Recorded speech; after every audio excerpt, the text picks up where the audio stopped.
Bem, pessoal, continuando a série de vídeos sobre as síndromes chinesas, vamos falar agora sobre as síndromes relacionadas ao FEI, ao pulmão.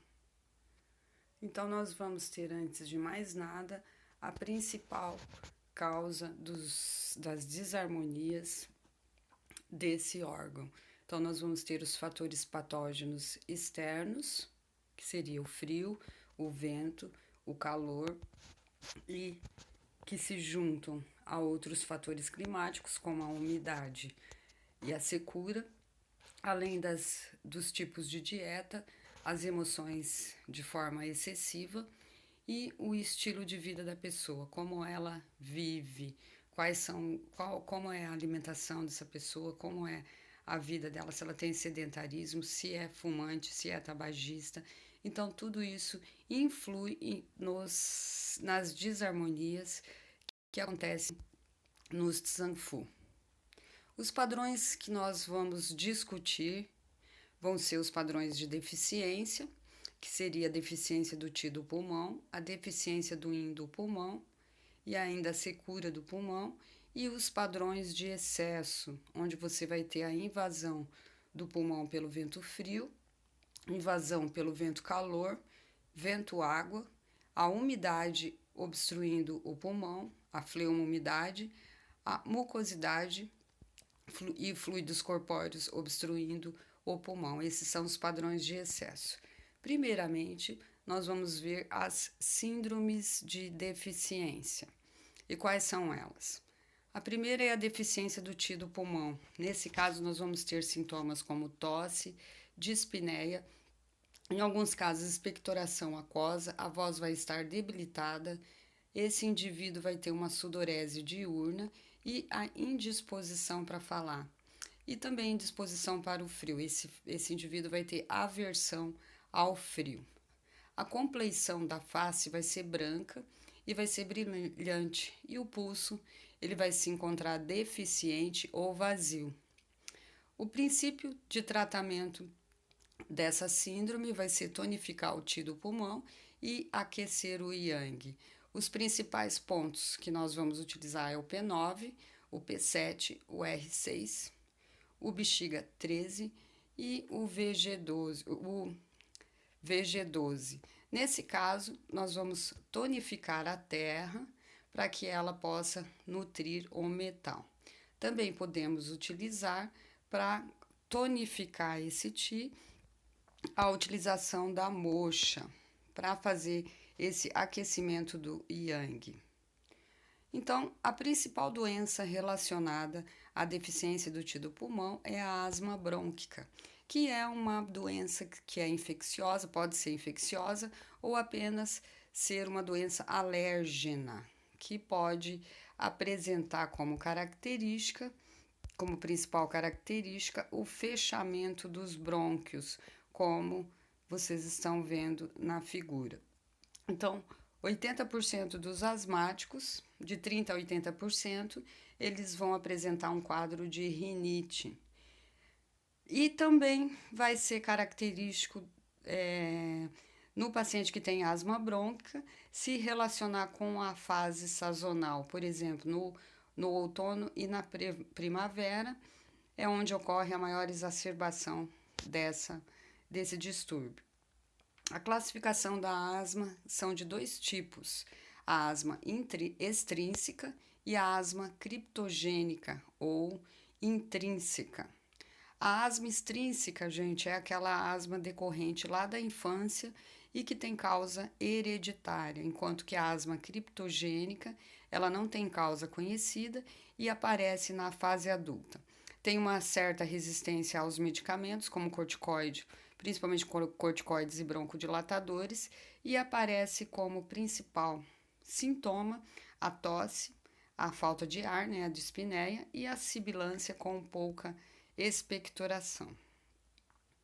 A secura do FEI, secura do pulmão. Os principais sintomas dessa secura é a tosse seca, é claro, a boca e garganta secas, o paciente tem sede e a voz vai se apresentar rouca. A língua apresenta o revestimento seco e com presença de pouca umidade. O pulso é vazio, já que é um caso de deficiência, principalmente na posição frontal. O tratamento vai ser umedecer o pulmão e ainda nutrir os fluidos corpóreos, ou seja, fazer uma inalação ajuda a umedecer as estruturas pulmonares. Os principais pontos nesse caso vão ser o P9, o VC4, o R6 e o vaso da concepção 12. A principal causa da secura do pulmão seria a fumaça, seja clima seco, exposição prolongada a produtos químicos ou ainda a alguns tipos de substâncias alérgenas, como o cigarro, a presença de perfumes no ar, também pode causar essa secura no pulmão. Os fatores que agravam vão ser as infecções através de vírus, as exposições a alérgenos ambientais, seja de fumaça, poeira, pólen, os pelos de animais, as mudanças de estação, as mudanças de tempo e ainda a exposição ao ar frio. Também pode agravar o quadro de asma, a realização de exercício extenuante. A menstruação e o hipertireoidismo também podem agravar quadros de asma. O tratamento são os broncodilatadores e corticoterapia pela medicina ocidental. A deficiência do rim do pulmão. Nesse caso, o indivíduo vai apresentar tosse seca, a expectoração vai ser pegajosa e vai aparecer com sangue. Nós vamos ter um paciente com hemoptise. A febre vai ser baixa à tarde e a sensação de calor à noite. Ou ainda, à tarde, vai apresentar rubor malar também, sudorese noturna, o calor dos 5 palmos, que é característica da deficiência do rim, a insônia, a boca e garganta seca, a voz vai se tornar rouca e a presença de prurido na garganta. A língua desse indivíduo vai se apresentar vermelha, com a saburra descascada e rachada, principalmente na área do pulmão. O tratamento vai ser tonificar o rim do pulmão e nutrir os fluidos corpóreos, o dinhe. Além disso, eliminar o calor vazio presente nesse quadro. Os principais pontos vai ser o P9, que vai tonificar o rim do pulmão, o VC17, um ponto importante para desestagnar o tito torácico, bexiga 43, bexiga 13, VG12, R4, R6, VC12 e o P10.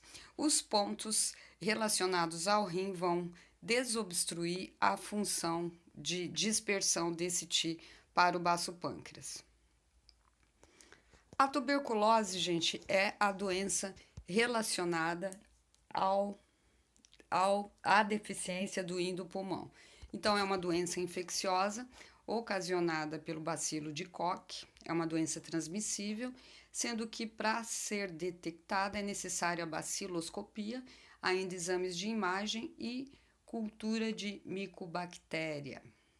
Na radiografia, esse indivíduo vai aparecer com imagens de cavitação pulmonar, ou seja, o bacilo de Koch, esse Mycobacterium tuberculosis, ele vai simplesmente deteriorar a parte material do pulmão. Ele vai, entre aspas, comer essa região do pulmão. Então, essa parte significa a deficiência do rim. A parte material foi danificada, ocasionando essa deficiência. Deficiência de material, de massa, deficiência de rim. Os sintomas principais da tuberculose, é claro, vão durar durante 3 semanas ou mais. A sudorese noturna ela vai ser característica. Esse indivíduo vai ter uma febre vespertina e ainda emagrecimento.